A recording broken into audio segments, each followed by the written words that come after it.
Okay, here's a few more questions like we were talking about the other day that they still apply to Mendelian ratios, but because they're not quite perfect in the end, like the data is not perfect in the end, they don't look like they're Mendelian. So when we say something is Mendelian, it means that when you do the same kinds of classic crosses that he did in complete dominance recessiveness, you end up with really predictable ratios like 3 to 1 or 9 to 3 to 3 to 1 or 1 to 1, these ratios that are really predictable.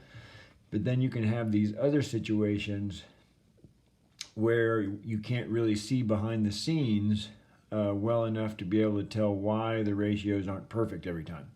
And that's sort of what they call sort of extensions to Mendel, because it's still Mendelian, but there are these other factors.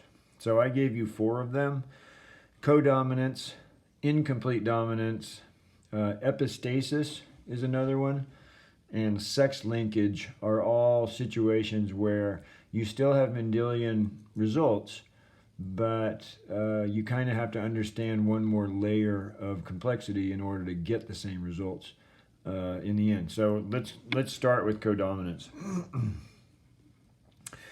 Codominance is when you have one gene, but the two alleles are neither covered by either one. There's not one that's completely dominant over the other one. And so both of the alleles, if they're showing up at the same time, fully express. And so you end up getting not like a blend of both of them, but you actually get to show, sometimes in different spots on the organism, both of those alleles completely show. For instance, this reads, in cattle, red hair color and white hair color are codominant.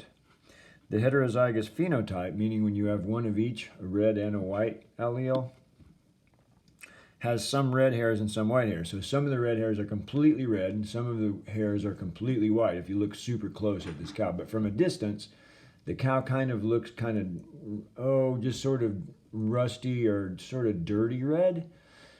But if you look very closely, you can see, oh yeah, some of those are completely white and some of those hairs are completely red.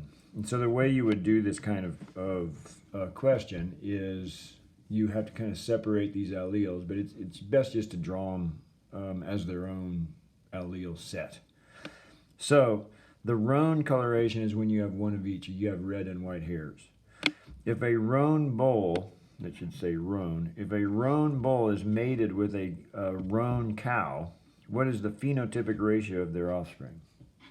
So I guess what I would do is, since this is a codominant situation, usually we don't take letters to mean the gene. You take the gene and you show a superscript, which allows for you to give the two codominant alleles their own letter. And so let's just say hair color. We'll say big H is the hair color gene. Big H is the hair color gene. And then we'll say, well, there's a red version. That's the R version. And then there is a white version. Okay? And so this bull right here has one of each. That would be a roan bull. And so this animal over here, the cow that we're mating it with, is also big R, big W, because that's a roan cow. All right, they've got one of each. And they're showing both traits. So if I mix these two together, if I wanted to do it on a Punnett square, I would essentially write out the alleles, big H, and half the time this animal is making big R alleles, and half the time the sex cells have the big W. This is a big H, this is a big R, and this is a big W, right? And so this animal here is going to be red. It's going to be a red cow, or sort of this dark red cow. This one in the corner, this egg and that sperm, is going to be white. Okay?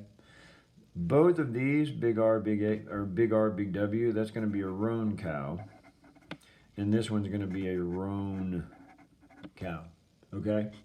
So that's a 1 to 2 to 1 phenotypic ratio.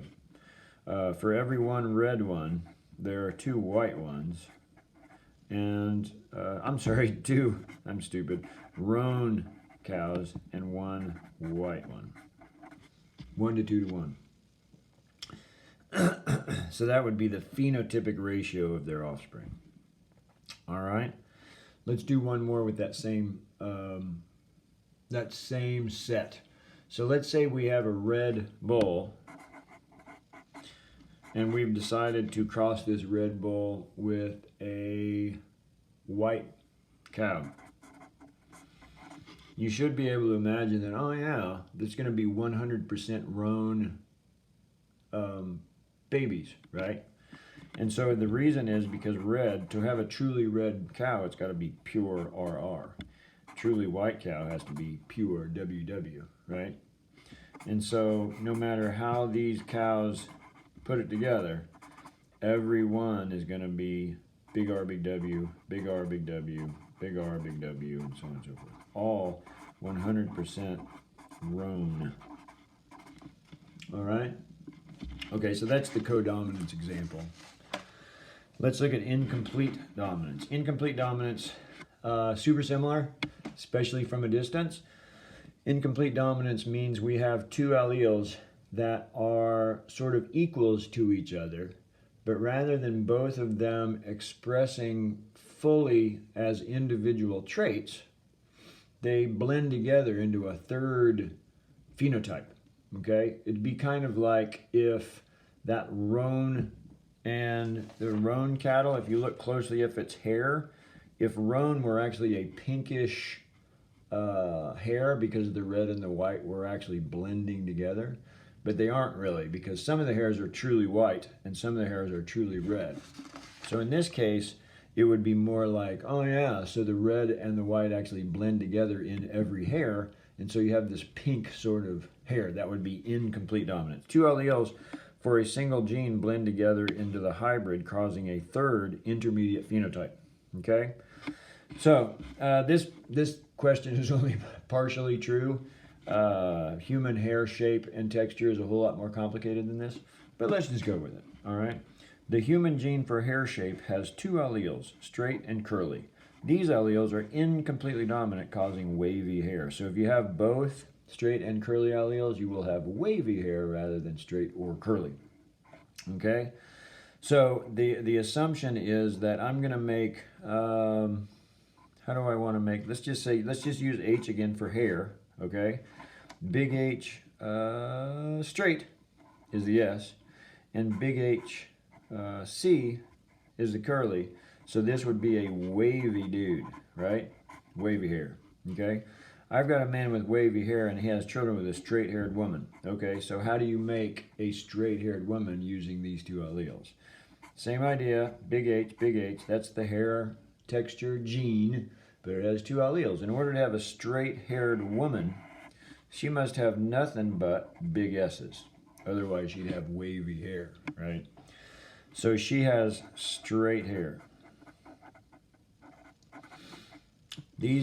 What the question says, what is the chance of their having a wavy-haired child? So there's this specific answer that they're asking for.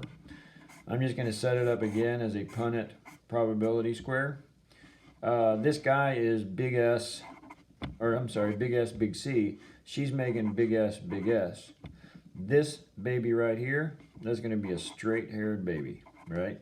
This baby right here, that's a wavy baby. Right? Big S, big C gives you wavy hair just like Dad. This one over here is going to be a straight-haired baby, right? And this one in the corner is going to be a wavy-haired baby. There's no chance that these people are going to have a curly-haired baby, but they do have a chance of having wavy-haired children. So it's even 50-50, right? Or that's the same thing as saying there is a 1-to-1 ratio between straight and wavy. So to answer the question, what is the chance of their having a child with wavy hair? It's 50%. Half their kids should have wavy hair. All right. Well, let's just do one more using that same gene. What if a straight-haired man had kids with a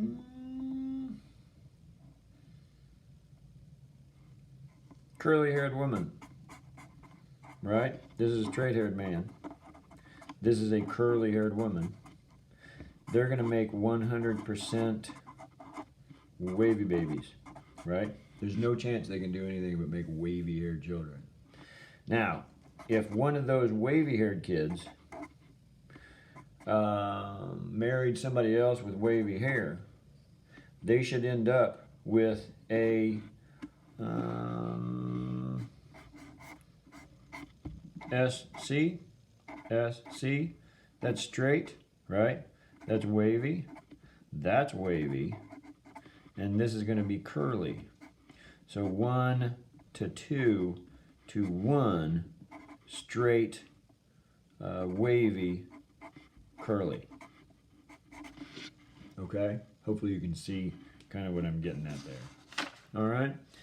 The third example of one of these extensions to Mendel is sex linkage. Sex linkage are pretty similar to everything else we've been talking about, but the only difference is they're being carried around on the X chromosome or the Y chromosome. Okay, usually we talk about genes that are on the X chromosome as sex linked, but it could also be on the Y chromosome, so you would have to know that if it's X or Y linked. Genes that are carried on the sex chromosomes and therefore do not always appear evenly between genders. So, for instance, if it's an X-linked trait, and since females have 2 X's and males only have 1 X, it changes the ratio of men to women in their expression because men only have the 1 X, and so they're only going to show the one that they have, essentially. So the idea here is that we always show the traits on the sex chromosome. So these are the sex chromosomes, X's and Y's, right? This is the female chromosome set, and this is the male chromosome set, all right? Now, I just picked out one of the many genes that are on the X chromosome. So this is said to be an X-linked recessive allele. Okay, the disease or condition in reference is hemophilia. Hemophilia A and B are X-linked recessive traits that have to do with the inability to clot your blood. It is a protein blood factor that is required in your bloodstream so that you and your platelets can fully make clots and then not bleed to death every time you get a cut. Well, these people are lacking the ability to make this protein, and so they have to be very, very careful, or they bleed to death internally and sometimes even externally. So since it's X-linked and recessive, let's just pick out 2 letters. I'm going to have them the same because these actually are not codominant. This is dominance and recessive. So I'm going to say big H is normal. Okay, we'll say big H is normal clotting, and little h equals hemophilia. Okay, so big H, and this is so the question says, if a normal woman who is heterozygous for hemophilia, that means she's big H, little h, she has 1 of each. But she's normal because this is a dominant, the good gene is dominant and the bad gene is recessive, all right? She marries a normal clotting man, which means his only X is the normal one. His little Y that makes him male to begin with doesn't carry this gene because it's not on the Y chromosome, it's just on the X chromosome. And so he is essentially carrying only 1 of the 2 possible alleles around, all right? So this is the way you would set it up. The woman with 2 X's is heterozygous, according to this, a normal woman who is heterozygous. And she marries a normal clotting man, which means he has the big H, right, for normal clotting. The answer wants it to be, what will be the possible phenotypic result of their offspring? What are the possible offspring that they can have? In the case of sex linkage, you have to be careful and differentiate between the male and female ratios because they may sometimes be different. All right? So same thing, Punnett square. X, Y, X, X. So the woman makes these kinds of sex cells. Half the time she makes the normal big H, and half the time she makes the little h, the hemophilia type. This guy makes big H every time he sends a X chromosome to his sex cells.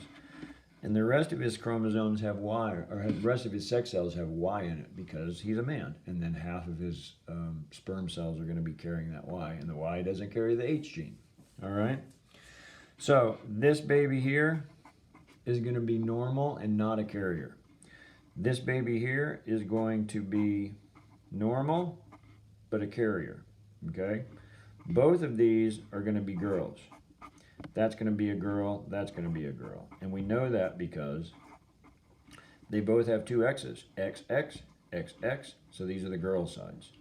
So there are 0% girls with the disease. The girls can't get it.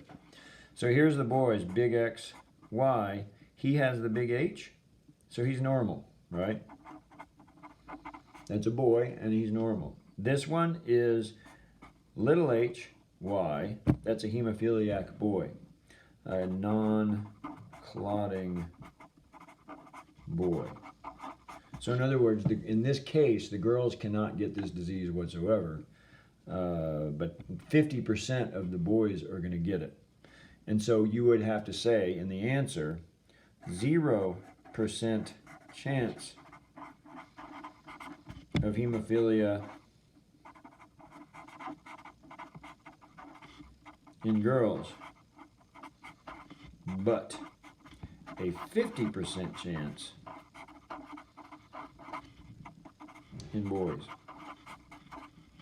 Okay? Because it's different. The boys have a much better chance of getting this because the boys don't have two X chromosomes. They only have the one X chromosome that mom gave them. If mom gives the boy a gene that doesn't work or is broken or causes disease, the boy has to show it because dad doesn't give another X to cover it up. All right? So that's kind of an example of sex linkage. It's a gene that's on a sex chromosome, and so it also plays a part in sort of gender differences as well. All right? One more. This last one is a little bit confusing, but it's the same general idea. It's just that in this case, it always involves more than one gene, meaning a gene on one locus on one chromosome and then a different gene on a different locus on maybe a different chromosome. They could possibly be on the same chromosome, but typically we're going to assume that they independently assort, which means they're probably on different chromosomes. All right? So epistasis, the way I wrote it here, when more than one set of genes influences the ability of another gene's expression. Okay, so there is this epi, the term epi means something that sits on top of the other one. And so there's this sort of controller gene set that is going to be controlling the workings of another gene set regardless of what that gene is doing. Okay, so there's this gene that causes a trait, but then there's this other set of genes that allows the first set of genes to either be useful or not useful at all. Another way that I wrote this was if a full expression of one gene is entirely dependent on another independent gene. Okay, another one. So you've got two gene sets that are sort of controlling the same trait. Now there's another situation that's similar to this that's called polygenes, and we'll talk about that later. This is not that. This is just a pair of genes that work together for the same gene set. Okay, so here's a complicated problem. The coat color of mice is either blotchy, agouti, so a blotchy, normal-looking sort of wild-type mouse is what's called a agouti. It has sort of a blotchy-colored fur. It's less likely to have solid fur, because in order to get the solid fur, you have to have the recessive.